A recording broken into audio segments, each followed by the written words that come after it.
ìbà ò tó dó wà Olódùmarè wọ ní jẹ́bẹ́ kábíyèsí àjàláyé àjàlọ́run ọba tó gbélé ayé kalẹ̀ sórí òfurú jágádó tó ṣàgbékalẹ̀ ilẹ̀ káàrà ọ̀tọ̀ láàrin gbogbo àwọn ọmọ adúláwọ̀ tá a mọ̀ sílẹ̀ Yorùbá bẹ́ẹ̀ ni àwọn ọmọ aládé ń ṣèbà ìbà ilẹ̀ Yorùbá ìbà Ọbàtálá ìbà Odùduwà ìbà àwọn ìṣọ̀gbẹ̀ tá a mọ̀ sí gbárùnmọ̀lẹ̀ ojú kọ̀tún ìbà àwọn igbárùnmọ̀lẹ̀ ojú kòsì ìbà ọ̀tàrẹ́lúgba irúnmọ̀lẹ̀ tá a lu sẹ́rẹ́ fún ìbà aláyé ọlọ́run ìbà ọlọ́run ìgbásẹ̀ ìbà ìgbásẹ̀ arẹrẹ ní mògún orúkọ tá ń pògún lákàáyé gbogbo yìí láti sáyá tẹ́ ẹ ti gbọ́ tẹ́ ẹ sì ti gbà ẹni ẹbọ ti fín ẹlẹ́tùtù Yorùbá ti gbà wípé òmìnira ilẹ̀ Yorùbá ó ti ṣeéṣe ó ti fẹsẹ̀ múlẹ̀ torí wípé Yorùbá nation no going back bẹ́ẹ̀ ni ìtọ́ ẹnu mi dàṣẹ nítòní torí pé àṣẹ bọ̀lọ̀bọ̀lọ̀ ní tìgbín kọ́ṣẹ́kọ́ṣẹ́ ní tìlákọ̀ṣẹ́ ohun ẹnu mi dàfọ̀ṣẹ́ torí wípé bí làkọ̀sìmọ̀gbà bá ti kọlà lẹ́yìn dandan ni kó dára ọmọ inú ẹ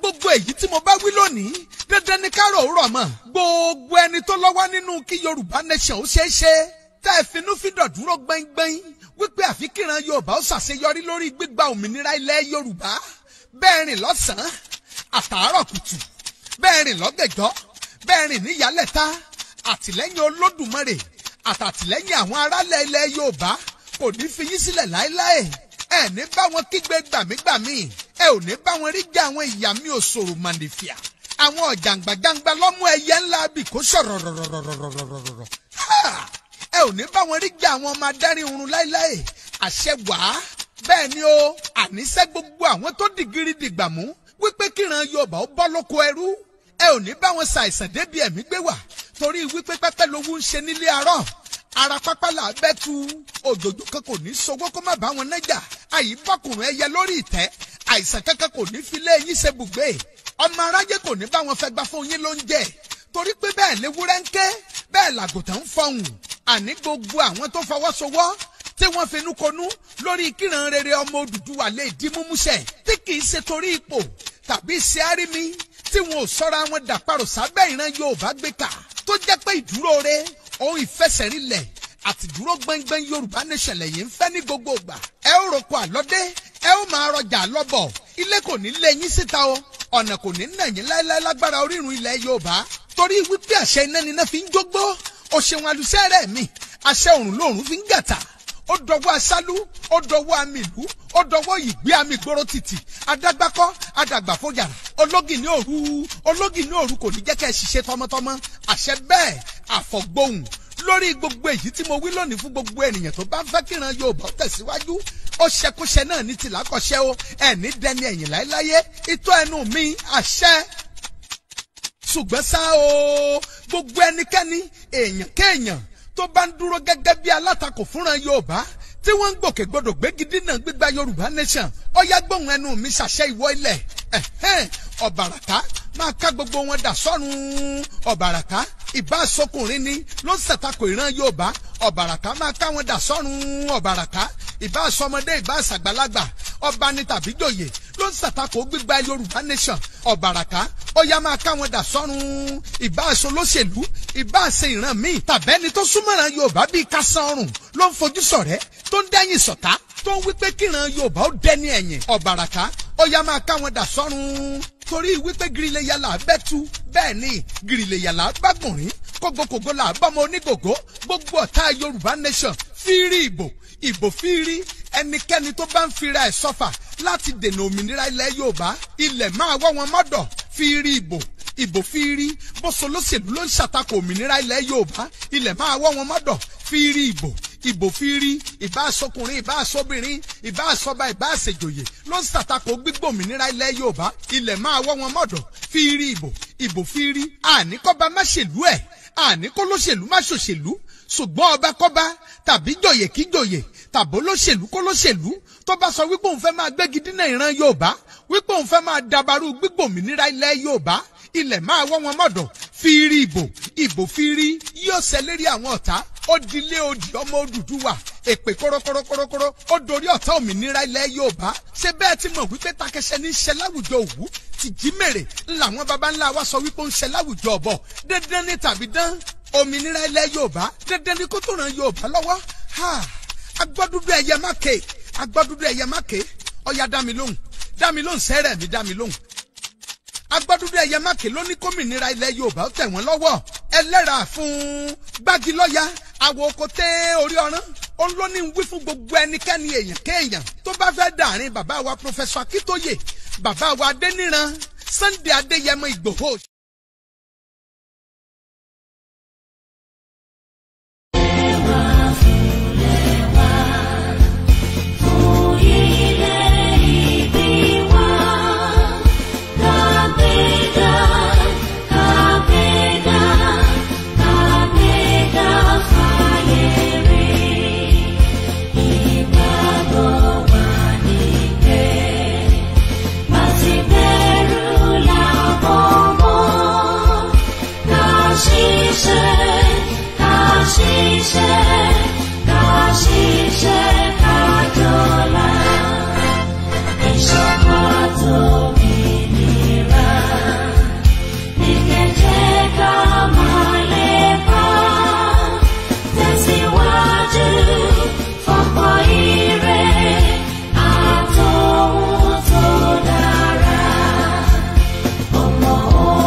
ẹ ṣe ẹkú dédé àsìkò yìí gbogbo ẹ̀yin olólùfẹ́ Ọmọlúkà TV mo kí yín lọ́mọdé lágbà lónílé lálejò lọ́kùnrin lóbìnrin ẹ kú lé o ṣàlàáfíà àlàbà yín o Ọmọlúkà yín rèé fún àǹfààní ẹ̀yin tí ẹ ń wò mí fún ìgbà àkọ́kọ́ Ọmọlúkà yín rèé kò pé méjì lẹ́nìí ẹ pín prógrámù yìí tó o bá mísì ẹ̀ tó o bá pín ètò ẹ rí pé mi ò jẹ́ kó rí kó pọ̀ tó o bá pín ètò ilé ní o miss mo sọ fún mi mo ní máa tú àṣírí fún yín ẹ jẹ́ kí n sọ fún yín lẹ́yìn tí n bá tú ọ̀pọ̀lọpọ̀ ọ̀rọ̀ sílẹ̀ fún yín lénìí tó bá di lọ́la bàbá wa Pòfẹ́sọ̀ Banji Akíntóyè wọ́n ń bọ̀ lórí ètò lọ́dọ̀ Ọmọlúkà wọ́n ń bọ̀ bí bàbá wa Akíntóyè wọ́n ń bọ̀ lọ́dọ̀ mi lọ́la ẹ máa yú gẹ́gẹ́ bọ̀ kẹ́ wá gbọ́ tuntun lẹ́nu bàbá Akíntóyè bàbá gbogbo Yorùbá bàbá wa tọ́lọ́run ń lò fún ìran ọmọ Yorùbá lásìkò yìí ọlá wọ́n máa balẹ̀ sọ́dọ̀ Ọmọlúkà ẹ jẹ́ kí ilé ẹ̀kan sí Ọmọlúkà yìí rèé ó yá ẹ bẹ̀rẹ̀ sí ní pín ẹ wo mo ti lọ ṣe iṣẹ́ níwọ̀nba ní ṣókí òun rèé mo ti kọ sílẹ̀ bí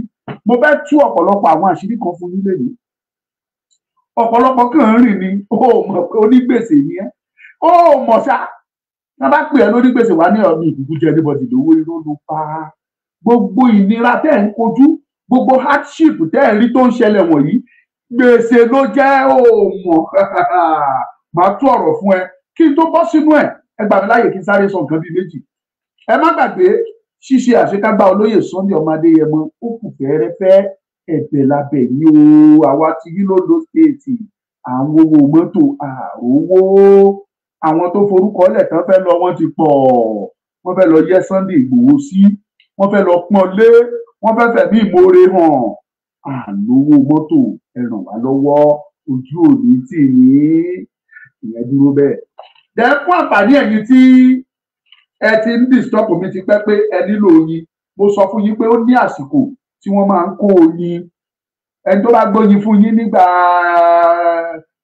tí òjò ń rọ̀ ó tàn yín jẹ ni ó ní àsìkò tó ń kó yín àsìkò ẹ̀rùn ni àsìkò yìí gangan ni wọ́n ń kó àwọn tó dẹ̀ lọ sóko tán lọ bá wa ń kó wọ́n ti kó oyin yẹn wọ́n ti kó dé wa fún wa níbi ìbáwórè lọ́wọ́ mi ẹni tó bá nílò ẹ̀ kó kàn sí mi ìkànkan ìgò kankan ni bó bá jẹ́ méjì ló nílò bó jẹ́ mẹ́ta eléyìí tán kó wá fún mi báyìí ó ti wá pọ̀ mẹ́rin péré náà kó wá nínú mẹ́rin yẹn èmi máa tọ́jú ẹyọ kan tèmi máa lò ìdí ni wípé tẹ́ ẹ bá mọ ìyàtọ̀ tó wà ní oyin ògidì àti fake oyin ẹ jẹ́ sáré brief yín ní kíákíá ṣé ẹ rí oyin tán bá ṣiṣẹ́ fún ẹ either iṣẹ́ ìṣọ́ra tàbí iṣẹ́ ẹ̀yọ́nú tàbí iṣẹ́ àwọn àgbà kankan tán bá ṣe fún ẹ tán ní kó lọ fi oyin lò ó tó o bá lọ lo oyin ṣúgà tí òun ṣe oyin gidi iṣẹ́ yẹn ò ní jẹ́ ó ṣeé ṣe kó má jẹ́ fún ẹ ara àwọn àṣìṣe tó wà bẹ́ẹ̀ ẹlòmíì àtijọ́ á ní kó oníṣẹ́ yẹn ò já sínú kò ṣe o lo bó ṣe ní kó o lò ní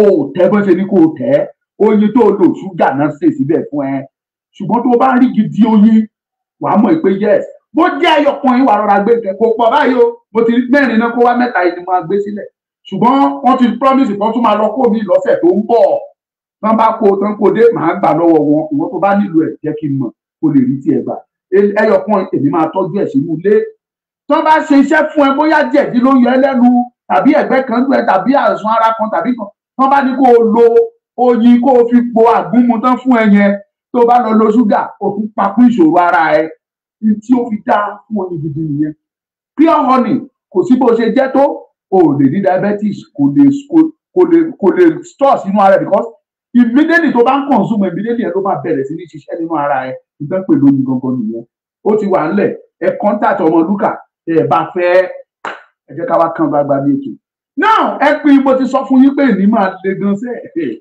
Ọlọ́run ò ní jẹ́ kó le mọ́ wa but níbi tí a bá ti ń ṣe àwàdà ẹ jẹ́ ká tún máa bára wa sọ òtítọ́ lẹ́ẹ̀kọ̀ọ̀kan gbogbo ẹ̀yin tèmi tẹ́ ti dé mo kí yín Ọlájídé mo dúpẹ́ mo kí yín ọ̀rẹ́ lèsì ẹ káàbọ̀ sórí ètò Ìdòwú Matthew mo kí yín o Bọ́lá Títú Adérìntọ́ Ọlọ́run á pọ́n yín lé ẹ̀yin tèmi ní TikTok mo kí yín o ẹ bá ti ń wọlé ẹ ti mọ bó ṣe ń lọ Olúṣọ̀gá Adéwálé kò ní bàjẹ́ fún ẹ má bá mi tẹ̀ ẹ́ bẹ́ẹ̀ ṣe máa ń bá mi ń tẹ̀ yẹn ẹ máa tẹ̀ jẹ́ kó máa lọ bẹ́ẹ̀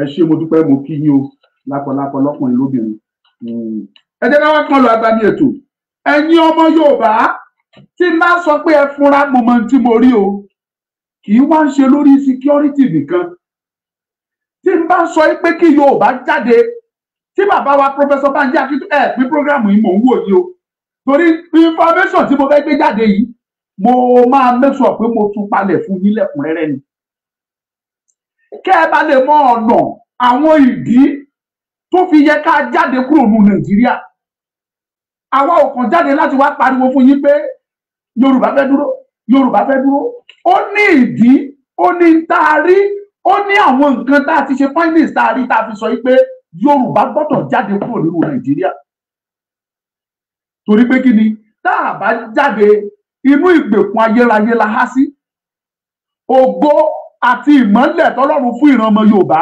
ó máa ṣe bẹ́ẹ̀ wọ̀ kùnkùn ni tí ò dẹ̀ ní wúlò fún èyíkéyìí nínú wa kàkà tá fi wúlò fún wa orí olórí la máa wúlò fún a máa wúlò fún Canada a máa wúlò fún US a máa wúlò fún UK a máa wúlò fún Germany a máa wúlò fún Italo a máa wúlò fún àwọn Asia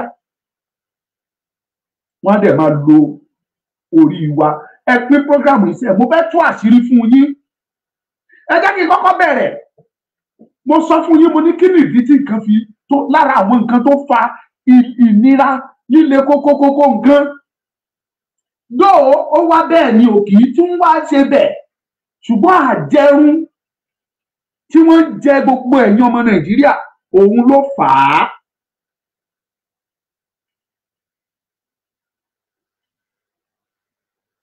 tí gbogbo ẹ fi rí bó ṣe rí màá máa ṣàlàyé ẹ̀ fún yín kẹ́ ẹ bá lè mọ̀ wípé ó tọ́ kí Yorùbá jáde because ó bà ní kò tí bíbà ló bà kò ìbàjẹ́ gbogbo ilẹ̀ Yorùbá pátá kì í ṣe ti yín mọ́ tẹ́ ẹ bá mọ̀ mo sọ fún yín lénìí wọ́n ti fi yín yáwó ilẹ̀ Yorùbá òun ṣe ti yín mọ́ ṣé ẹ rí kinní kan ni mo fẹ́ kẹ́ ẹ mọ̀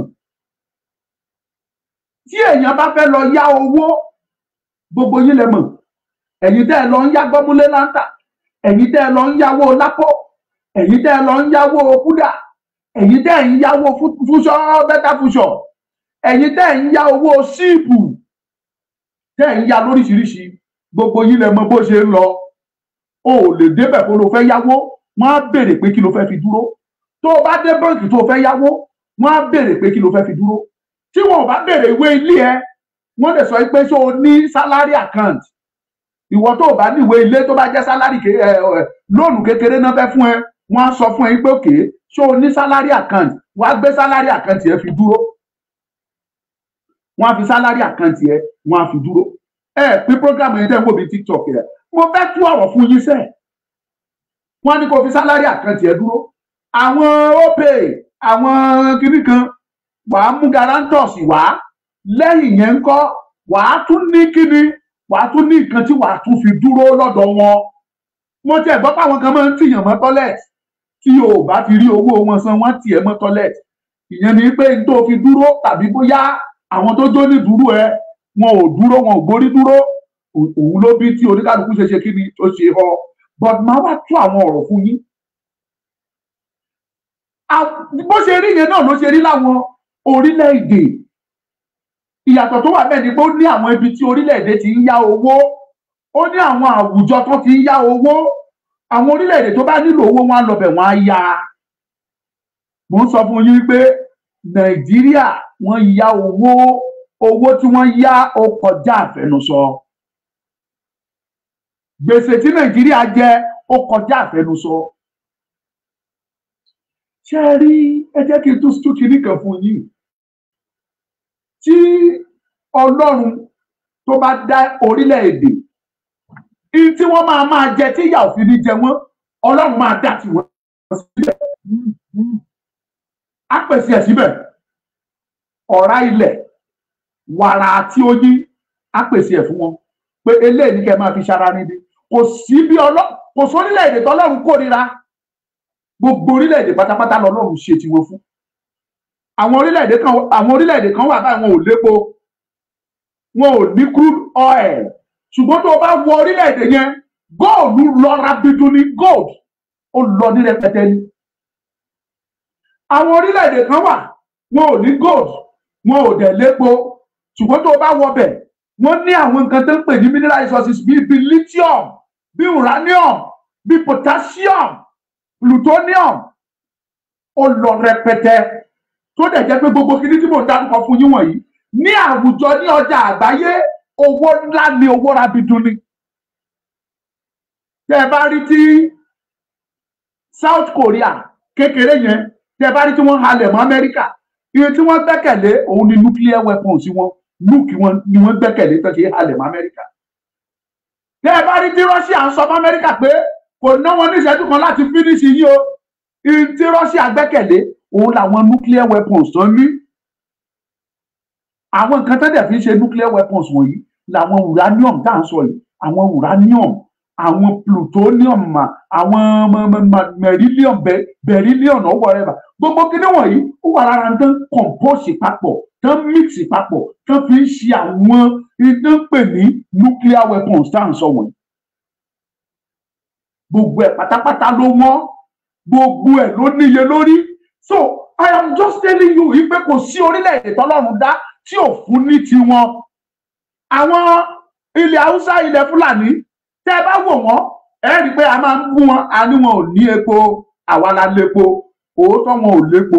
Ṣùgbọ́n tẹ́ ẹ bá wádìí wọn dáadáa, àwọn mineral resources tí wọ́n ní níbẹ̀ ó kọjá àfẹnusọ.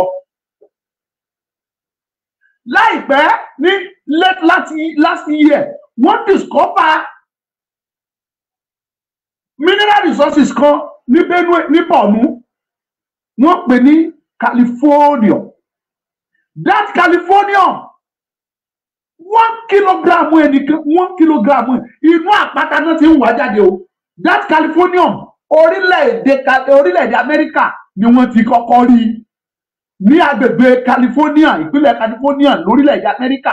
Ìdí tí wọ́n ìgbà tó ti discover tán fẹ́ lò fún, wọ́n wá pè ní Californium. I don't know precisely, but ibi tó rúkọ Californium tó ti jáde nìyẹn. That Californium, 1 kilogram ẹ lọ Google ẹ̀ kẹ́ ẹ béèrè pé how much is 1 kg of Californium in world market? Per kg is $27 million. Wọ́n discover ẹ̀ ní north, ṣùgbọ́n wọn ò gbé wọ Nàìjíríà kọfà pé Nàìjíríà ló ní o. Epo tí wọ́n wà nísàlẹ̀ ń bí Nàìjíríà claim fáwọn ló ní o. Wọ́n dẹ̀ ń pàṣẹ, wọ́n dẹ̀ dá àrà tó wù wọ́n lórí epo tí wọ́n wà nísàlẹ̀ ń bí. Ṣùgbọ́n góòdù tí wọ́n rí ní Zamfara wọn ò gbé wá, gọ́ọ̀mẹ̀ntì ò gbé, gọ́ọ̀mẹ̀ntì ló ní o. Kán tún fi yẹn máa compliment epo. Californium tí mò ń sọ fún yín tí wọ́n rí ní kí lorúkọ Bọ̀nú ní Maiduguri, wọn ò gbé sílẹ̀ fún federal government, àwọn wà wọ́n dẹ̀ gbogbo ẹ̀. Californium of 1 kg $27 million. Ṣé àmọye tí yẹn jẹ́? Imagine ní ojúmọ́ kan kí wọ́n wá 200 kilograms.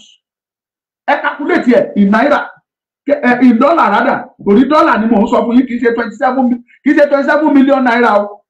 Èmi àti calculator mi ló jọ ń ṣeré. Ẹ̀yin tẹ́lẹ̀ wà pẹ̀lú mi, ẹ lè máa bá mi calculate ẹ̀. 27 million multiplied by 200 kg. That is $5.4 billion.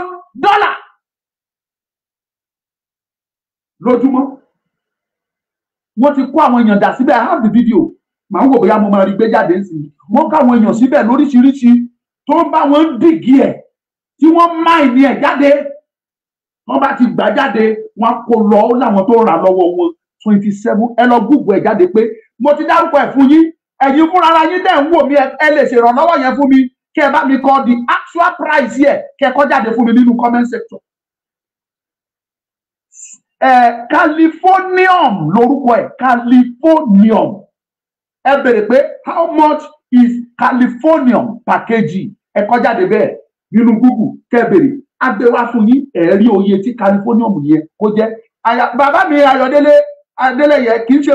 I'm not even talking of uranium. This one is Californium. CALIFORNIA Californium. Ẹ browse yẹ, kẹ́ bèrè price yẹ wọ́n gbé jáde. Wọ́n rí ní Maiduguri. Imagine kan wá 200 kg lójúmọ́. That will give you $5.4 billion. Mi ò sọ wípé náírà o. $5.4 billion. Ẹ wá ní sùúrù ẹ̀yin ọmọ Yorùbá. Kò sí gbogbo, mo padà sórí ọ̀rọ̀ mi pé kò sí gbogbo ẹ̀yà tí Ọlọ́run ò ṣe tiẹ̀ fún. Ọlọ́run fún wa lépo, ó fún wa láwọn nǹkan àlùmọ́nì míì. Àwọn náà tí ò lépo, ṣùgbọ́n ó fún wọn ní àwọn nǹkan míì tó fi fowó. They has uranium lọ́dọ̀ wọn, wọ́n ní lithium lọ́dọ̀ wọn, wọ́n ní Californium tí mò ń sọ yìí lọ́dọ̀ wọn, wọ́n ní gold. So tí Nàìjíríà bá pín, kò sẹ́ni tí ìyá fẹ́ jẹ. Yín tẹ́sán pé ìyá máa jẹ nọ́ọ̀tì, kò sí nǹkan tó ń ṣe wọ́n ju ojú kòkòrò. Ojú kòkòrò ló mú kọ́mọ kékeré sọ pé orí màálù ò tóun láti mu gàrí. Ojú kòkòrò ni. Ojú kòkòrò ló ń ṣe wọ́n torí pé ilẹ̀ wa yìí oòrùn jùmọ̀ wọn, wọ́n fẹ́ gbà á by all means, by power, by force.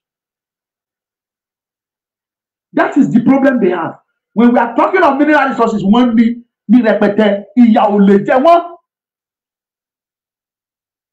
Ẹ wo orílẹ̀-èdè Saudi Arabia. Aṣálẹ̀ ní gbogbo bẹ̀ pátápátá. Bọ̀bọ̀ ṣe jásálẹ̀ yẹn, Ọlọ́run fi epo, ó fi jíǹkì wọn lọ́nà àwa máa ń di. I still keep on asking myself this question. Ipe ṣebí bèbè ibi tó mi bá wà náà ti rí epo. Omi ò dẹ̀ sí ní Saudi, ibo náà ti rí epo yẹn jáde. That is miracle working God. Ó mọ̀ bù wọ́n ni. Pé ẹgbà ẹ máa fi ṣara rẹ̀ dẹ́. Ẹ jẹ́ wá padà wá sórí gbèsè tí Nàìjíríà jẹ. Tí ìwọ ò mọ̀, tẹ́ ẹ bá láwọn advanced country in the world, àwọn orílẹ̀-èdè tó ti jọjú lágbàáyé, kò ẹ lọ thank you Sodtech ní TikTok. Ó ti bá mi gbé jáde. Ẹ̀yin tẹ́ ń wò mí ní Facebook, kí ló ń ṣẹlẹ̀? Ṣé ẹ ní calculator dání ni? Tàbí ẹ ní fóònù tẹ́lẹ̀ fi bá mi browse price tí mo sọ fún yín? Ẹ browse ẹ̀ jáde. What is the price of Californium per kg? Ẹ browse ẹ̀ kẹ́ sọ fún mi. Ẹnìkan ti kọ́ ọdún 27 million. Ẹ bá mi wá jáde, mo fẹ́ mọ̀ ọ́. Ká wá padà sórí gbèsè. Wọ́n kọ jáde fún wa according to ohun tí wọ́n fi síta. Wọ́n ní gbèsè tí Nàìjíríà jẹ lọ́wọ́lọ́wọ́, gbogbo gbèsè tí wọ́n jẹ is $114.35 billion. Gbogbo gbèsè tí wọ́n jẹ. Ẹ pé program yìí tẹ̀ ń wò mí ní Facebook, kí ló ń ṣẹlẹ̀? Ẹ dé ní àbọ̀ flag wa, ẹ má jẹun wa flag. Ẹ máa tẹ̀, ẹ máa like kẹ̀kẹ́, ẹ máa kọ́mẹ́ǹtì. Ẹ máa kọ́ bó tiẹ̀ jẹ́ ìbùkún ni fún ilẹ̀ Yorùbá, ẹ máa kọ́ síbẹ̀, mo ti sọ fún yín. Ẹ máa like ẹ̀, kán má bàa rí wa flag. Wọn ò fẹ́ kẹ́ gbọ́ òtítọ́ ni àwa máa sọ. Wọ́n la jẹ gbèsè $114.35 billion. Gbèsè tán la jẹ nìyẹn. Now, ọ̀nà owó ni àwọn gbèsè yìí gbà wá.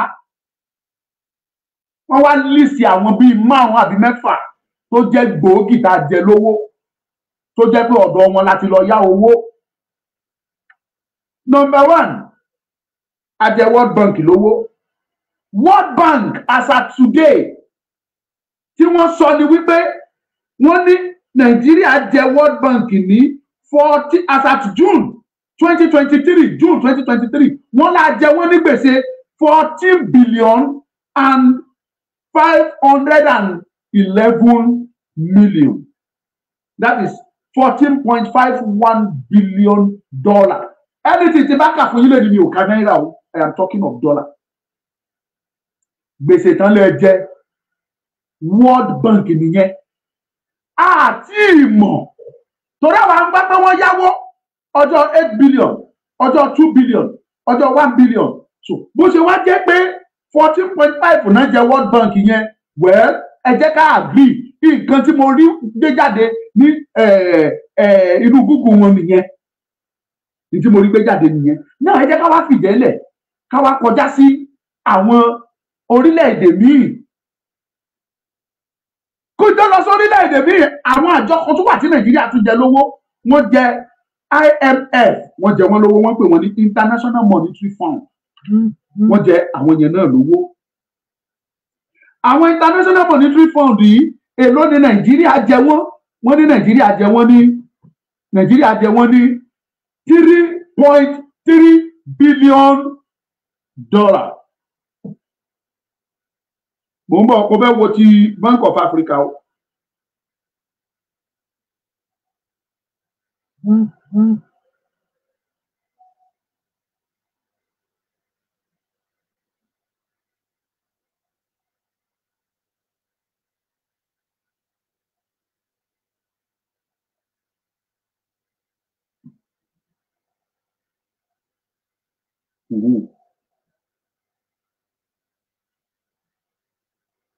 So, mo mú ti Bank of Africa jáde bẹ́ẹ̀ yẹn o.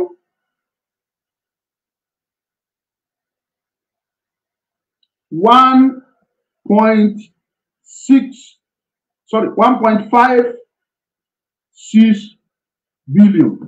Ó dà wọ́n mẹ́ta. World Bank Nàìjíríà jẹ wọ́n ní 14.5 billion. IMF International Monetary Fund Nàìjíríà jẹ wọ́n ní $3.3 billion. The Bank of Africa Nàìjíríà jẹ wọ́n ní $1.5 billion.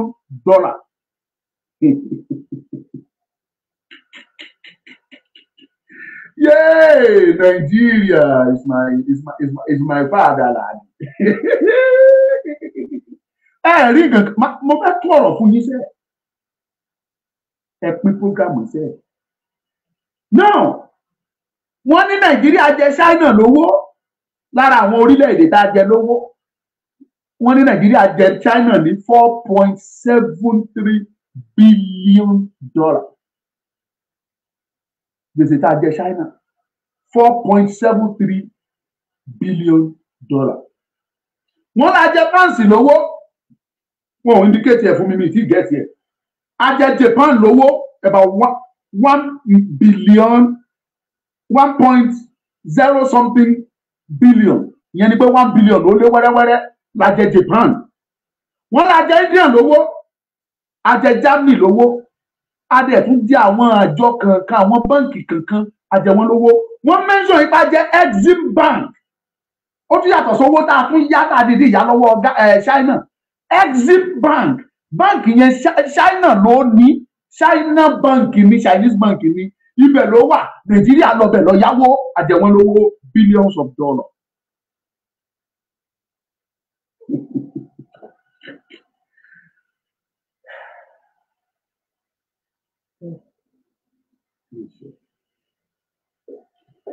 Àjẹ wọ́n ní owó, àìmọye àwọn báǹkì bẹ́ẹ̀ tẹ́ ẹ jẹ lówó.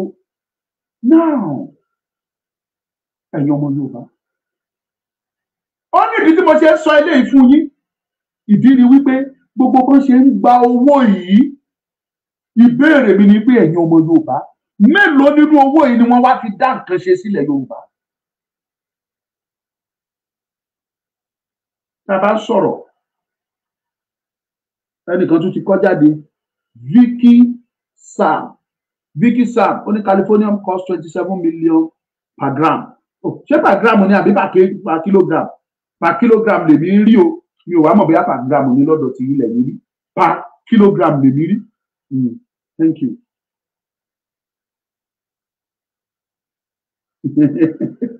Ìyànda. So kí n má bá ọ̀rọ̀ lọ sí ilé olóró àbí báwo ló ṣe ń sọ. Gbogbo bí wọ́n ṣe gba lóònù yìí, ẹ bá mi béèrè ẹ̀yin ọmọ Yorùbá, kí ni wọ́n fi ṣe? Kí ni project tí Nàìjíríà fi ṣe? Then kí lẹ rí nínú ẹ̀ ní ilẹ̀ Yorùbá tẹ́ ẹ lè sọ pé eléyìí nínú lóònù tí wọ́n gbà yẹn tí wọ́n fi ṣe sílẹ̀ Yorùbá rèé? Mo challenge yín, mo bi yín ni o, ẹ̀yin ọmọ Yorùbá. Tẹ́ ẹ bá wo fínífíní ẹ ti rí ìdí tí mo fi sọ pé àfi tá a bá jáde. Mo ti fi ìgbà kan sọ fún yín wípé airport wa náà fi dúró tàbí seaport.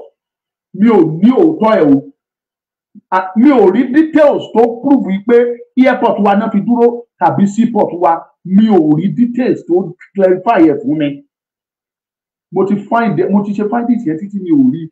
But I want to believe pé àwọn China wọn ò ní fún ẹ lódìdí wọn ò ní fún ẹ lẹ́dìyẹ sí ká má fi gbòdì di ẹni lọ́wọ́ ẹ o. China for you.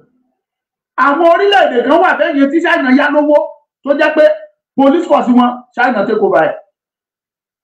But àwa gbọ́ pé wọ́n náà fi airport wa dúró, òun ni mo ṣe sọ ńgbà yẹn, ṣùgbọ́n mi ò rí details yẹn pé bóyá ó jó òótọ́ tàbí kò jó òótọ́, ṣùgbọ́n ó jọ gàté kò jọ gàté, ẹsẹ̀ méjèèjì ní fi ti ro. Because airport wa ó function dáadáa tá a ní nílẹ̀ Yorùbá. I am talking of Muritala Muhammed airport tó wà lẹ́kọ̀ọ́ yẹn tá a máa yí orúkọ ẹ̀ padà sí Lagos International Airport or Ọbáfẹ́mi Awólọ́wọ̀ International Airport láìpẹ́. That airport as ní 2020 nígbà tí corona lé kókókókókókó, according to Bureau of Statistics, wọ́n ní Federal Airport Authority FAAN wọ́n generate $150 million. Ẹ lọ find out, I think 150 million or 151 million. Òun ni Federal Airport Authority of Nigeria ni wọ́n generate wọlé. Nínú 150 million yẹn, Lagos International Airport tí wọ́n ń pè ní Muritala Muhammed International Airport ó generate 140 million nínú ẹ̀ nìkan. Now the question is this. Federal Airport Authority of Nigeria. Gbogbo ẹ̀yin tẹ́ ń travel, tẹ́ ń japa, tẹ́ ń ferege, má ká sọ pé ó kéré minimum of 1,000 Yorùbá ló travel kúrò nílẹ̀ Yorùbá lójúmọ́. Mo kàn sọ ni o, minimum of 1,000. Pé ó kéré 1,000 ọmọ Yorùbá ń travel kúrò nílẹ̀ Yorùbá lójúmọ́. Mo sọ ni o. Tó àwọn tó jápa ni mò ń sọ o, mi ò sọ àwọn tí wọ́n kàn fẹ́ ṣe fàájì lọ bí tó wù wọ́n o, tí wọ́n dẹ̀ lọ wọ aeroplane lọ. Mi ì sọ àwọn wọ̀nyẹn o. Tàbá àwọn tó bá business lọ, tàbá àwọn tó lọ fún other things. I'm not talking of that. But àwọn ọmọ Yorùbá tó jápa, mi ò fi tọmọ Ìgbò kún. Kódà ọmọ Ìgbò tó fẹ́ jápa, airport Èkó ló ń gbà lọ. I am telling you this, kẹ́ ẹ lè mọ àwọn challenges tí Yorùbá face, kẹ́ ẹ lè mọ ìdí tó fi yẹ ká jáde kúrò nínú Nàìjíríà. Tọ́ bá ti ṣètò, tẹ́ ẹ bá gbàgbé, gbogbo yín pátápátá bẹ́ẹ̀ ṣe ń travel tó, mélòó nínú yín ló lọ ra tíkẹ́ẹ̀tì s'Àbújá? Táwọn èèyàn bá fẹ́ travel, nínú 100% àwọn tó fẹ́ travel, nínú wọn 90% of them ló máa ra tíkẹ́ẹ̀tì lẹ́kọ̀ọ́ tó jẹ́ Èkó ló máa bá lọ. 8% of them abá Nnamdi Azikiwe International Airport tó wà l'Abuja abá lọ. 2% tó kù ló máa lọ sí Kano àti Port Harcourt. No, this is fact. Èmi challenge yín báyìí bí wọ́n ń wò mí. Òun travel. Ìjọ tó ti travel ìjọ wo ló ra tíkẹ́ẹ̀tì sí Kánò yìí? Pé Kánò ló fẹ́ bá lọ. Ọjọ́ tó ti travel ìjọ wo ló ra tíkẹ́ẹ̀tì ẹ̀ pàbùjá ló fẹ́ gbà lọ ní. I am challenging you this. Pé kò dá mi lóhùn kọjá nínú comment. Pé Ọmọlúkà mo máa ń bá àbújá lọ dáadáa. Àwa máa ń dà sọ. Sẹ́yìn fúnra ara yín understand the reason tó fi jẹ́ pé Yorùbá gbọ́dọ̀ pull out. Tá a bá jáde kúrò ní Nàìjíríà. Gbogbo ògo tá a níwọ̀n gbogbo ẹ̀ máa wọ omi ni. Mi ì dìde o. Mo sì mú fún yín díẹ̀díẹ̀ ni. Along the line, wọ́n fi airport Abuja, wọ́n fi bẹ̀rẹ̀ lẹ̀ wọ́n náà fẹ́ renovate Abuja, wọ́n lọ kọ́kọ́ tún airport Kaduna, wọ́n kọ́kọ́ tún bẹ̀ ṣe. They proclaim it as international airport. Ẹ má gbàgbé pé airport tó wà n'Íbàdàn international airport ní tẹ́lẹ̀ wọ́n lò ẹ̀ wọ́n sọ di domestic airport. Kaduna wọ́n sọ di international airport. Wọ́n tún bẹ̀ ṣe wọ́n náwó sí gbogbo owó tán padà láti airport tó wà l'Ékòó wọ́n kó lọ síbẹ̀ wọ́n lọ ná wọ́n fi tún Kaduna airport wọ́n fi tún ṣe to meet up. Wọ́n wá ṣe padà darí sí Abuja wọ́n ṣe renovate Abuja wọ́n sọ bẹ́ẹ̀ di tuntun. Ẹ má jà kanra wa jẹ. Kí ni àtúnṣe tí wọ́n ṣe sí airport tó wà l'Ékòó? Wọ́n náà kọ́ new terminal tí ò gbèrò tí ò sí kankan tó wúlò tí ò bá anything. That airport wọn ò lè expand there. Wọn ò expand there. Ó lójú aeroplane tó lè land ní airport Èkó because ó pẹ́ tán ti ṣe wọ́n ti wá padà ṣe àwọn advanced aircraft kan ti wà aeroplane ńláńlá kan ti wà tó jẹ́ pé wọn ò lè land sí airport tó wà l'Ékòó. And yet wọ́n kọ̀ láti renovate láti túnṣe. Tẹ́ ẹ bá wọ airport tó wà l'Ékòó ẹ lọ wo tiles. Inú màmá ọrùn yín ni. Ẹ lọ wo tiles tó wà bẹ́ẹ̀. Ẹ lọ síbi tí wọ́n páàkì mọ́tò sí. Inú màmá ọrùn yín ni. Compared to what is in advanced countries of the world. Compared to what is in Abuja. Compared to what is in Kano and Kaduna. Ẹ̀yin lẹ́dẹ̀ ń gbogbo ẹ̀. Ìwọ fẹ́ travel, ó fẹ́ gbé ìyá ẹ̀, ẹlòmíì á gbé ìyá ẹ̀ àtọmọ ẹ̀, ó fẹ́ kó wọn travel. Ẹlòmíì fẹ́ kó ìyàwó àtìyàwó àtọmọ mẹ́rin àtòun fúnra ẹ̀. Wọ́n jọ lọ wírí wọ́n ra tíkẹ́ẹ̀tì rírà kò sí pé ọmọ kékeré lélẹ̀ mo fẹ́ gbé jòkó sẹ́sẹ̀. Bó oyún inú wa oyún nìkan ló ní ra tíkẹ́ẹ̀tì fún. Ẹ̀yin dẹ́ ń travel dẹ́ ń ra tíkẹ́ẹ̀tì ẹ̀jẹ̀ ẹja mi sí ti máa parọ́ ẹ̀ sọ pé rọ́ọ̀lù pa Ọmọlúkà. Oyún nìkan ló ní ra tíkẹ́ẹ̀tì fún. Kọ́mọ ẹ̀ ọmọ tó bí tó bá ti lè pé ọmọ ọdún kan wàá ra tíkẹ́ẹ̀tì ẹ̀ ní ìwà mọ̀ bóyá ọmọ tó sì gbé pọ̀n tó sì gbé dání ló bá ti sọ ọmọ tó jòkó ni tó ti ju bí ọmọ ọdún kan lọ wàá ra tíkẹ́ẹ̀tì tiẹ̀ lọ́tọ̀ ni. Wàá wá indicate ẹ̀pọ̀ ọmọdé ni bóyá ó wá ní discount tí wọ́n fún ẹ torí pé wọ́n jọ ọmọdé ní ìwà mọ̀ ṣùgbọ́n mo mọ̀ pé wàá ra tíkẹ́ẹ̀tì wọn ni tí ò ní dín. Bàbá wa travel ìyàwó ẹ̀ àtọmọ ẹ̀ mẹ́rin ó dà wọn mẹ́fà wọ́n jápa. Mélòó nínú wọn ló lọ ra tíkẹ́ẹ̀tì s'Abuja tàbí tó rà sí Kaduna tàbí tó rà sí Kano? Èkó yìí náà ni gbogbo yín bá lọ. Ẹ wo ó níbi tí mò ń lọ. There are many reasons tó fi jẹ́ pé a gbọ́dọ̀ ní àròjinlẹ̀. We must get out of Nigeria. We can never achieve anything in one Nigeria. Ẹ tún wá jẹ́ kí n sọ kíní kan fún yín. Ẹ wá wo wàhálà tó ń lọ lẹ́nu bí ijọ́ mélòó kan yìí. Wọ́n láwọn owó kan sọnù. Ok, kí n tiẹ̀ tó lọ bí owó tó sọnù. Ǹjẹ́ ẹ rántí owó tí wọ́n gbà lọ́wọ́ Abacha? Owó tí wọ́n gbà lọ́wọ́ Abacha ọjọ́ 600 million, ọjọ́ 1 billion, ọjọ́ 200 billion, ọjọ́ 30 something billion, ọjọ́ this, ọjọ́ that. Wọ́n gba gbogbo owó yẹn. Mo béèrè ẹ̀yin ọmọ Yorùbá mélòó nínú owó wọ̀nyí lẹ́yìn fojú yín etí lẹ fi ń gbọ́ pé wọ́n reclaim owó Abacha padà láti Swiss, láti Paris club, Paris this, Swiss account. Wọ́n retrieve eléyìí, wọ́n retrieve tọ̀hún. Tèmítáyọ̀ Bákàrè, God bless you. Ọjọ́ tí mo lọ sí airport international airport, àánú ṣe mí fúnlẹ̀ Yorùbá. Táìsì tó wà ń bẹ̀ ọ̀pá fẹ́ máa sunkún fún táìsì tí mò ń wò. Ẹ jẹ́ fìyẹn lẹ̀ náà. Owó Àbáṣà tí wọ́n gbà wọlé ibo ló wọlé sí. Etí yín lẹ fi máa gbọ́, ẹ lè mọ bó ṣe rìn láyé àtàwọn. Mo ní nǹkan kan tí mo fẹ́ fọ́palẹ̀ fún yín lèmi. Kí ni sùkúùkù gan-an? Mo ń ṣiṣẹ́ lé lórí.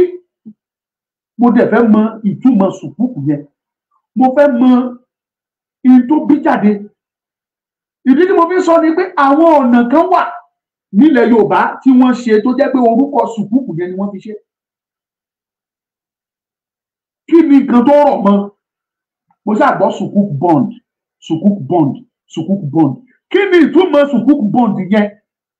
Ọmọ Yorùbá mo sọ fún mo ní fúnra. Ẹ ti sùn àsùnpìyè àsùnpara Yorùbá. Mi ò tí ì mọ details ọ̀rọ̀ sukuk yẹn délẹ̀. But màá yán díẹ̀ fún yín bẹ́ẹ̀. What is sukuk? Sukuk Islamic bond.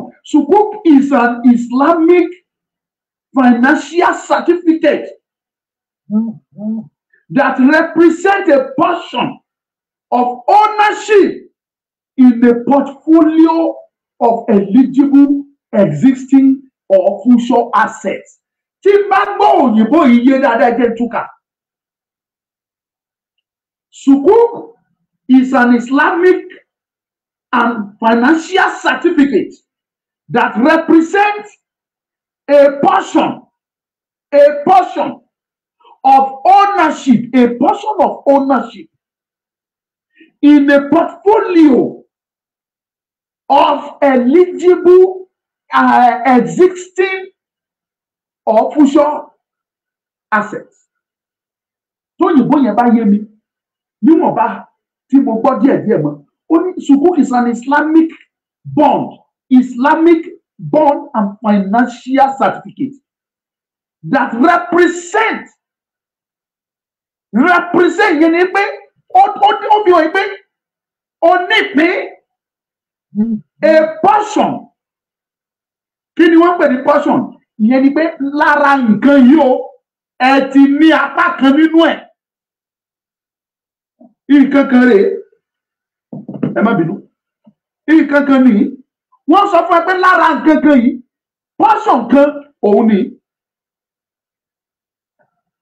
Portion kan ni mo fi báyìí ròyà yìí. Tẹ́ ẹ̀ ń wò yìí. Portion kan nìyẹn. Tàbí kí n tiẹ̀ sọ yìí pé ibi tí mo rọra fi nǹkan pupa sí yìí. Bléèdì tí mo fi bléèdì sí yìí. Portion kan nìyẹn. Ṣé ẹ̀ ń gbọ́ mi bẹ́ẹ̀ yẹn? That is a portion. Apá kan nínú ìwé ọwọ́ mi òun náà pè ní portion.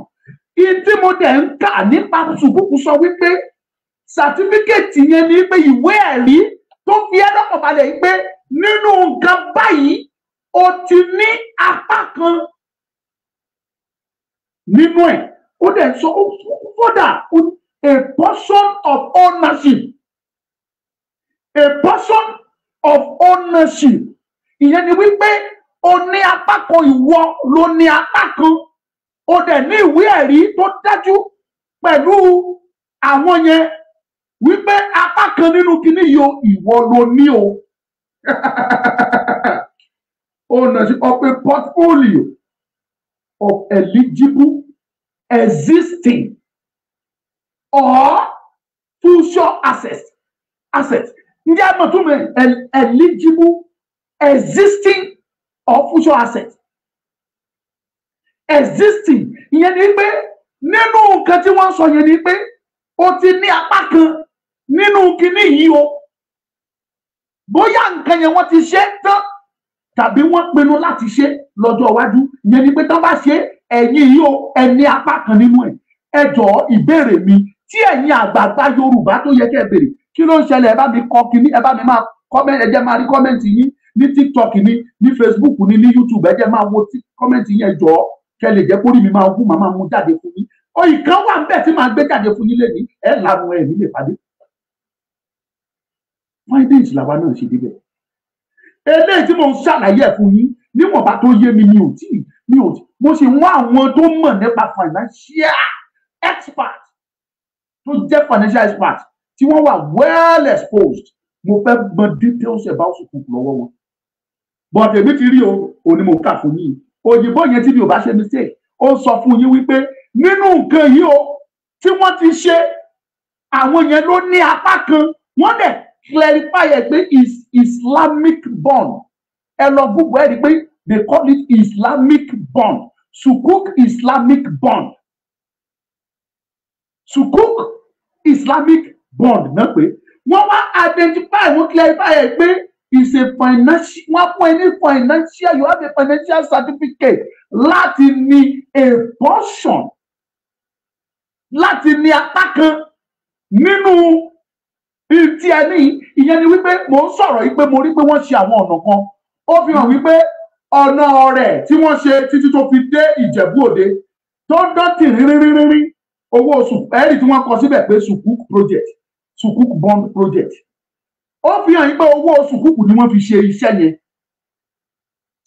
ọ̀ àìdọ́mí níbẹ̀ yóò tí ì yé mi bóyá wọ́n bọ̀ kí ní kan tí mo mọ̀ pẹ̀lú tí mo kà jáde yìí ni wípé àwọn Islamic bond yẹn wọ́n ní àṣẹ lórí àwọn apá kan lórí ọ̀nà yẹn bóyá ń bò bá pẹ́ tó bá yá ẹ ní lè gba ọ̀nà yẹn láìsí pé ẹ bá sanwó tẹ́ ẹ bá fẹ́ gba ọ̀nà yẹn wọ́n á gbowó lọ́wọ́ yín we pay bóyá kí ló ń porúkọ ibi tó ti máa ń já tíkẹ́ẹ̀tì tó ti máa ń gbowó yìí toll gate náà máa padà gbé síbẹ̀ tó ti máa gbowó ọ̀nà yẹn lọ́wọ́ yín ṣèbó ń dán lọ mọ́tò ẹ̀ lọ yún inú ẹ̀ ń dùn possibility wà kó jẹ́ pé àwọn tí wọ́n ní bond yẹn kẹ́yìn lọ gba owó níbẹ̀ wọ́n ti fún yín ní certificate wọ́n ti prove ẹ̀ fún yín pé àwọn ní apá kan nínú ẹ̀ o wọ́n wá continue wọ́n ní of eligible existing ìyẹn ni pé ilé tó ti ṣe tán lọ́wọ́lọ́wọ́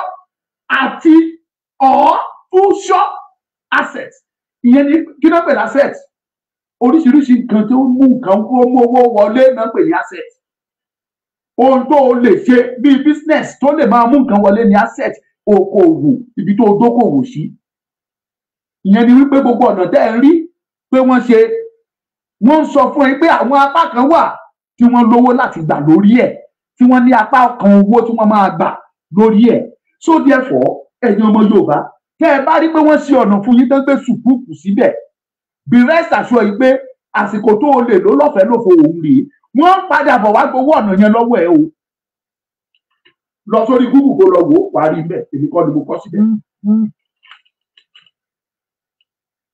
I may not get the proper explanation but with the little knowledge tẹ́mi mọ̀ pẹ̀lú òyìnbó tí mo kà jáde yìí that is my translation to you ẹ̀yin ọmọ Yorùbá. Wọ́n ní existing or future assets financial certificate that represent a portion of ownership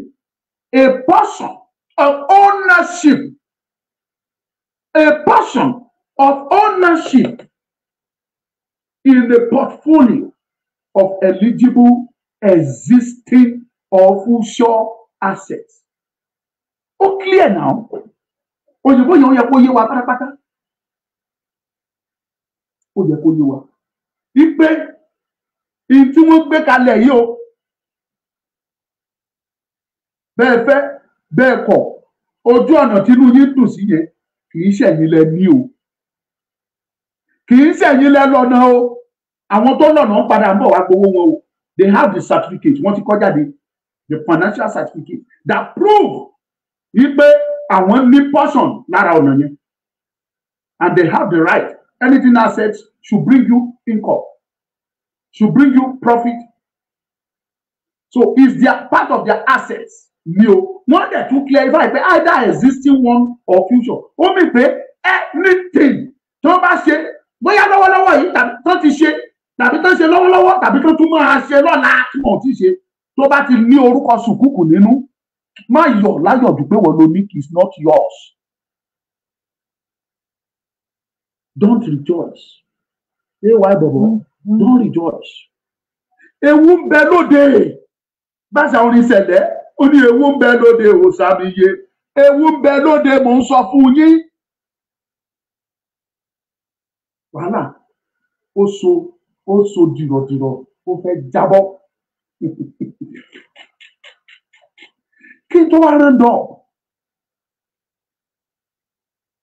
mo sì máa fi ara balẹ̀ ṣé mọ̀ pé mo ní dítèsí MPA àti Chiefers Council mo ní dítèsí wọn dání Nigerian Port Authority àti Nigerian Chiefers Council mo ní dítèsí wọn dání.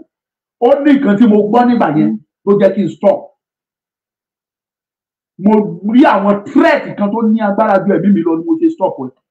But now tó bá dé level kan máa gbé jáde ká kúkú fọ́ gbogbo ẹ̀ ká fọ́ lójú. Ká fọ́ lójú bọ́n bá wá fẹ́ gbọ́mọ lúkà kan máa bọ̀. Yóò Yorùbá ronú o.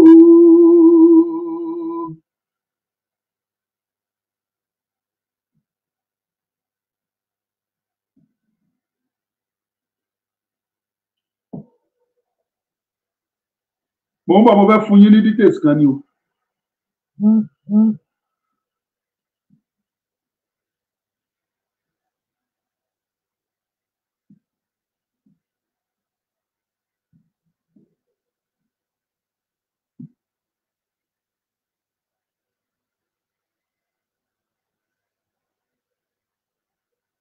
Now, 28.77 trillion naira. Ẹ wá ní sùúrù. Mo ń sọ eléyìí torí pé mo rí i pé ọ̀pọ̀lọpọ̀ ní òye. We must get out of Nigeria. Ẹ wá gbọ́ o kí n tó sọ àwọn àṣírí kan fún yín. Kò sí tí máa ń sọ yìí pé ẹ máa sunkún ní èmi mọ ìdí tí mo fi sọ. Kò sí mọ́jìkì tẹ́ lè ṣe. Kò sáńgẹ́lì tẹ́ fẹ́ gbé wá tó fẹ́ ṣe Nàìjíríà dáadáa. Jẹ́ kí n wá fún ẹ ní details. Ní December last year, Tinubu present the budget in Nigeria. That budget is 28.77 trillion. That is, mo fẹ́ convert ẹ̀ sí dọ́là fún yín ni o. 28.77 maybe ká sọ pé 7 0 0 0 0 0 0 0 0 0. Yes, 28 trillion 777 billion. Ká approximate here. That was what Tinubu present as budget fún gbogbo Nàìjíríà pápátá. Ẹ wá jẹ́ ká convert ẹ̀ sí náírà ká convert ẹ̀ sí dọ́là. Ìgbà tán gbé lọ yẹn dọ́là ò tí ì ju bíi ká tẹ̀ sọ pé 700 naira. Ẹ jẹ́ ká fi ṣe 700 naira. Gbogbo ànàmọye tí dọ́là jẹ́ lè ní ìbọ̀ tẹ́ má jẹ́ ká lò ó kó má dàbẹ́ nípa aṣọ òdòró. Ẹ jẹ́ ká gbé wá sísàlẹ̀ ká fi ṣe 700 naira dọ́là divide by $700. Á fún ẹ ní 41 billion 110 million dollar. Á fún ẹ ní $41 billion 41.1 billion dollar. That is Nigerian budget for the whole Nigeria in a year. Ẹ máa gbọ́ o, tí n bá ń tẹnu mọ́ pé Nàìjíríà ò lè dá, I have my reason. Ọ̀pọ̀lọpọ̀ àwọn bàbá ńlá wa wọ̀nyí ló dẹ̀ mọ̀. Ṣé ẹ rántí ọ̀rọ̀ tó ń lọ wàhálà tó ń lọ lọ́wọ́lọ́wọ́ tí wọ́n ń challenge láàrin CBN àti NNPC? Wọ́n sọ̀rọ̀ nípa $109 billion.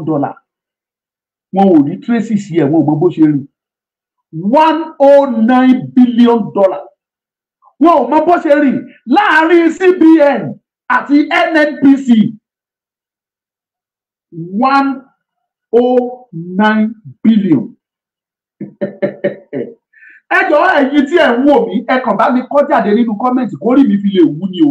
Ẹ jọ̀ọ́ bàbá mi Adélẹ́yẹ ẹ kàn bá mi kọ jáde èló ni mo pè bọ́jẹ̀tì tí Tinubu submit fún National Assembly nísìnyí.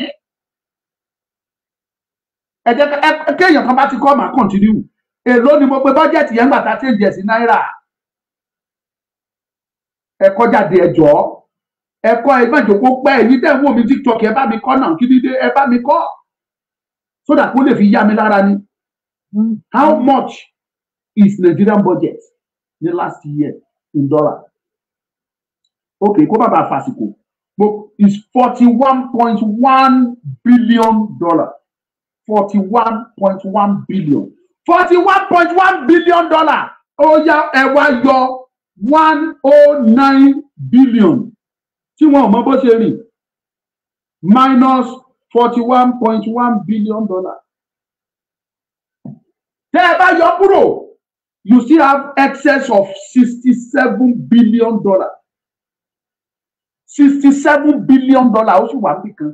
Níbo ni 109 billion níbo ló wọlé sí? Nàìjíríà dẹ̀ ṣe budget fún ẹ fún mi fún 200 million people. Wọ́n ṣe budget $41 billion.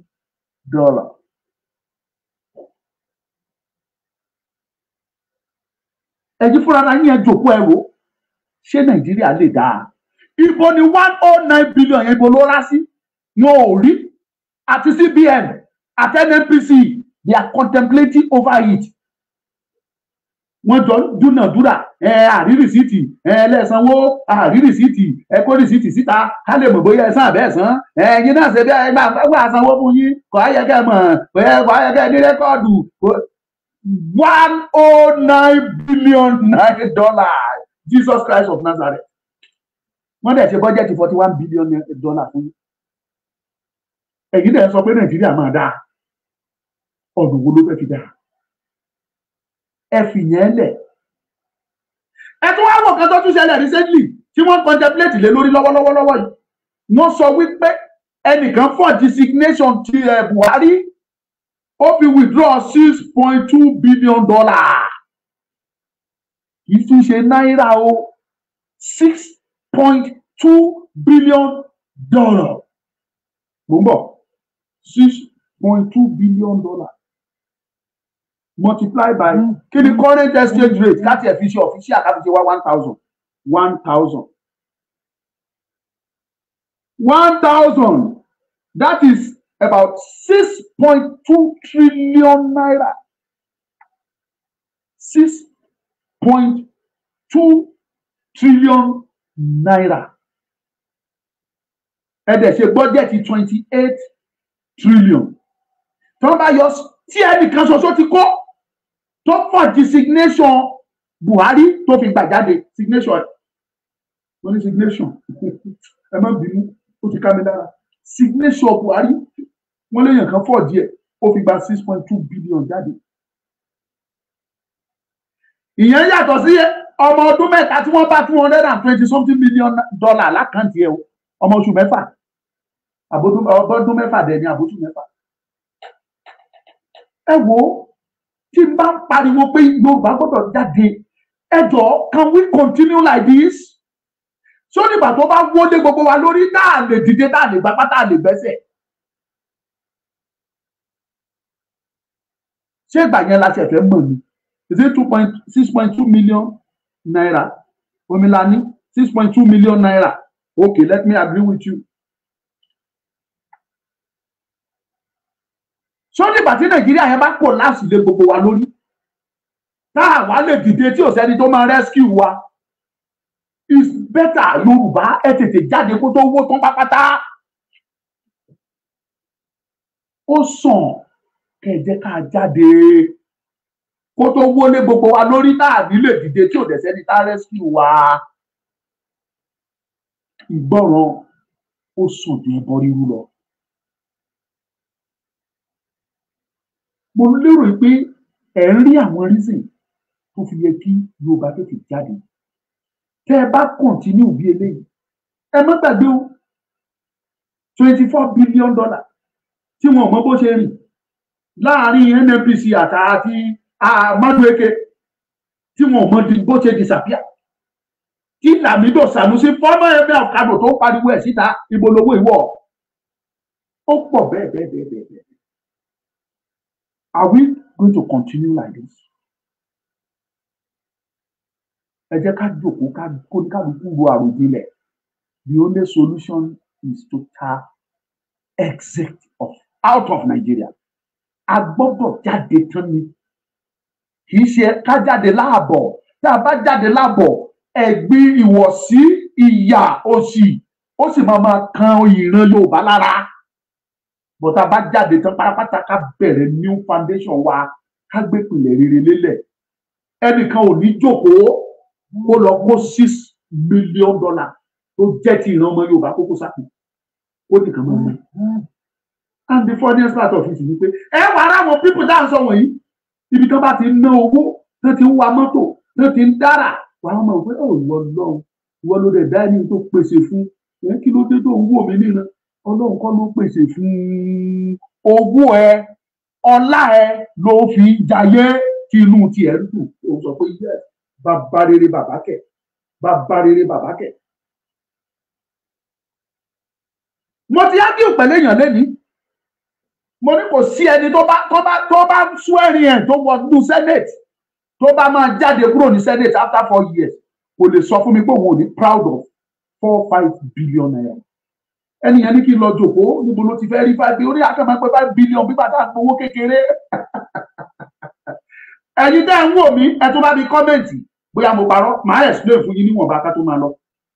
Mo ní kò sí ẹni tó bá wọlé fún Senate tó bá ń padà lọlé after 4 years ó kéré tán ní 5 billion dájú. Because number one tó bá ti dé Senate wọ́n lè yan ẹlòmíì sí kọmitì 4, ẹlòmíì àwọn ní kọmitì 5, ẹlòmíì kọmitì 6. Àwọn kọmitì wọ̀nyẹn dẹ̀ máa ń dá. Ó lè má jẹ́ gbogbo ẹ̀ lówó wà nínú ẹ̀ but àwọn kan máa ń ní burúkú owó. By the time tó o bá máa jókòó mítì yẹn ẹ má lérò pé owó táwọn sẹ́nétọ̀ ń gbà nìkan lówó tí wọ́n ń rí. Kò sí gbogbo company tó wà Nàìjíríà tó sì function tí ò kì í bribe àwọn senate. Àwọn MTN á bribe wọn kì í ṣe owó, kì í ṣe sílẹ̀ kan o, kì í ṣe 20 kọ́bọ̀ o. MTN á bribe wọn, Glo á bribe wọn, Etisalat á bribe wọn, Airtel á bribe wọn. Gbogbo rédíò, gbogbo àwọn rédíò ńláńlá wọ́n ní àjọ tó ń rí sí wọn, wọ́n dẹ̀ ní committee ní Senate. They have Senate Committee on Information or on Broadcasting or on this or that. Àwọn television tó jẹ́ aládàáni àtàwọn wọ́n lájọ wọ́n lówó tí wọ́n máa fi bribe Senate. Àwọn tó bá dẹ̀ jẹ́ committee on that thing àwọn ló máa gbé sápò. Àwọn tó bá jẹ́ committee olóye tán máa bọ́jẹ̀tì fún Navy, olóye tán bọ́jẹ̀tì fún ọlọ́pàá, olóye tán bọ́jẹ̀tì fún immigration, olóye tán bọ́jẹ̀tì fún this, olóye tán bọ́jẹ̀tì fún that. Gbogbo wọn pátá ni wọ́n ní committee ní Senate. Owó yẹn wọ́n jọ máa jókòó tí wọ́n jọ pín ni. Eléyìí tó bá tọ́ sáwọn senator yẹn wọ́n á bu tí wọ́n fún wọn. Ẹlòmíì in a month wọ́n lè gbé odindi 500 million naira kan lọ fi bribe ẹ̀.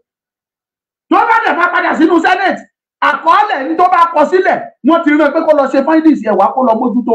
Ohun tó bá kọọ́lẹ̀ tó bá submit fún Senate nọ́mbà wọ́n dẹ̀ ti gbowó fún ó ti gbowó sápò. Ó ti di ayé yín rú.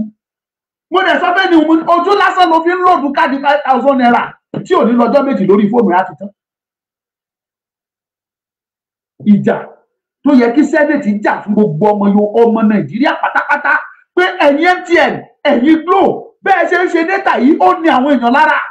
Báwo lè yàn ṣe máa ṣe data data 5,000 naira 25 gig 5,000 naira tí ò ní pé ọjọ́ 5 tá tán. Àwọn ló yẹ kó jà á ṣùgbọ́n níbi tó ti yẹ kán jà wọ́n ti jókòó wọ́n ti gbé billions tó ti wà lákàntì wọn. Lára àwọn company wọ̀nyẹn ìmí wọn ara lé fún senator, ara lé fún sí Paris, ara lé fún sí Dubai. Ẹ̀sà ilé kékeré yẹn bá wa manage ẹ̀sà this is the document is yours àti bá yín ṣètò ẹ̀sà ẹ̀ ti mọ bó ṣe ń lọ. Senator náà rọra ṣe kí ni apẹnumọ́ ẹ lọ wádìí ilé yẹn olóye tó wọ̀. Àwọn náà bá yé gbogbo ọmọ Nàìjíríà jẹ́. So kí ni mo ń gbìyànjú àti mú jáde ní wípé tí gbogbo ẹ̀ bá ń lọ bó ṣe ń lọ yìí and yet you believe wípé Nàìjíríà máa dáa ó nílò kó wọnú ìyá ẹ̀ kan tún ẹbí. That will be all for today. Àwọn tó sọ fún wa pé ètò wa ó ń pẹ́ ní òfẹ́ kó pẹ́ mọ́. Very soon a máa reduce ẹ̀ sí bí 50 minutes tí ò ní máa so that data ti dowó ti dogun òun là ń sọ yìí. Àwọn tá a dìbò fún pé kó lọ ṣojú wa kán lọ máa sọ ohun tó ń jẹ wá níyà níbẹ̀. Bribe náà ń gbà, owó ni wọ́n ń gbà lọlé. By the time tán bá máa parí ọdún mẹ́rin wàá máa rí wọn pẹ̀lú owó ńláńláńlá, mọ́tò ńláńlá, ẹni tí ò lò ju Sienna, tí ò lò ju Mercedes C200 tó dé sẹ́nẹ̀tì tí wọ́n gbé odindi mọ́tò 150 million lé lọ́wọ́ pé kó gbà kó máa gùn. Ẹ̀yin wá ní tó bá máa fi parí ọdún mẹ́rin kò ní rí 5 billion. Ojú mi ní 5 billion ti jówó ńlá. 5 billion yẹn àwọn ọmọ wọn fi ń gba yacht. How much is 5 billion? That is equivalent to $5 million.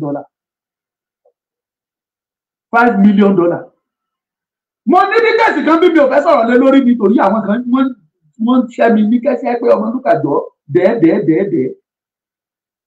Gọ́fúnà nílẹ̀ Yorùbá ó gbé jẹ friend ẹ̀ ó gbé lọ sí country yẹn kí mo lórúkọ country yẹn wo ṣe South Tome ní àbí Laos. Ó gbé lọ sí Laos ó gba yacht private island tó ti lọ ṣe birthday fún girlfriend wàá san $5 million kó tó lè wọbẹ̀. Yacht tí wọ́n lò olóye tó jẹ́ ẹ̀yin lẹ̀ ń rí 5 billion bí owó ẹ̀yin ló jọ lójú. Owó ni omi lè parọ́ is money. Ṣùgbọ́n lọ́dọ̀ àwọn tá à ń sọ yìí owó táwọn ọmọ wọn fi lọ ń jẹ pẹpẹ súpù ni owó táwọn wọn fi ń ṣe birthday bí. How much is 5 billion? $5 million. Ṣé bóun lẹ́nìkan kí withdraw $6 million tẹ́ gbé jáde tó fi signature Buhari ó dẹ̀ fi gba $6 million jáde. Ojú ti yín ló ti jówó kò jówó lójú tiwọn kò dẹ̀ sí nǹkan tó ti bẹ̀ jáde kò sí nǹkan tó ń ṣe. Oh, let us think. Kẹ́ má ròyìn pé bóyá Nàìjíríà yìí èmi fún yín láwọn reason tá a fi gbọ́dọ̀ jáde kúrò nínú Nàìjíríà ni. Tó bá sọ fún yín pé ó máa dà kò lè dáa ẹ má jà kanra yín jẹ. Ẹni bá débẹ̀ òun náà jẹ tiẹ̀ á ní jẹ tèmi tó bá lè wó kówó òun náà jẹ tiẹ̀ á lọ. President mélòó ló jẹ ní Nàìjíríà rí kẹ́ ẹ gbọ́ pé wọ́n sùn tàbí wọ́n arrest ẹ tàbí wọ́n fi invite ẹ kọ́ máa ń ro tẹnu ẹ bọ́n ṣe látàyè Ọbásanjọ́. President mélòó ni wọ́n pé máa bọ̀ wá sọ̀rọ̀ lórí eléyìí máa bọ̀ wá sọ̀rọ̀ lórí eléyìí kò sí mọ́ ò lè probe wọn láyé.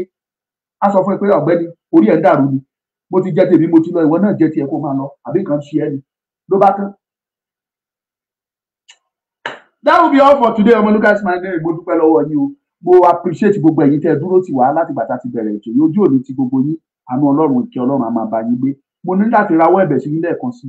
Àròwó mọ́tò tá a fẹ́ fi lọ bá olóyè Ìgbòho ṣe ṣíṣe ìyá ẹ ràn wá lọ́wọ́. Àròwó ọkọ̀ kì í sì ṣẹ̀bi wa ẹ mọ̀ mí. Nígbà tí owó mọ́tò wọ́n tó eléyìí tó jẹ́ pé 15,000 ló fún táǹkì mọ́tò èló ni. Kí n tó pe èèyàn bíi méjì mẹ́ta wọ́n á ti rán mi wọ́n á ti sọ pé ó yá Ọmọlúkà gbà àti gba mọ́tò àti lọ. Ṣùgbọ́n báyìí tó bá fẹ́ fún táǹkì mọ́tò 50,000 60,000 ni wàá fi fi táǹkì owó mọ́tò ti di gọbọi.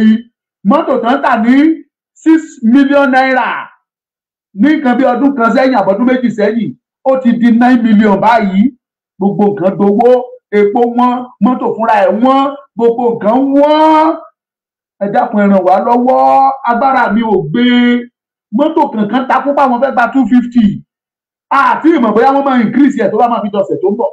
Àwa ń bẹ Ọlọ́run ní pé kẹ́ ẹ ràn wá lọ́wọ́ ká lè sanwó yẹn lọ́sẹ̀ yìí kó pẹ́ wá ju Friday Saturday ká ti sanwó fún gbogbo driver pé yes owó ti dúró so that kò ní sí excuse mọ́ bá tún fẹ́ fi kí ìyẹn lèmi ṣe ń bẹ̀ yín ẹ ràn wá lọ́wọ́ ọjọ́ ìmọ̀ ní tì yí kẹ́ Ọlọ́run á pọ́n gbogbo yín Ọlọ́run á máa bùkún àpò yín á mọ̀ pé kò easy ṣùgbọ́n Ọlọ́run á jẹ́ kó easy fún gbogbo yín Ọlọ́run á jẹ́ kó wọ́ yín kó máa ròkè ẹ̀ ní lọlẹ̀ láyé èmi ò ní ṣépè fún yín bí àǹtí wa kan àti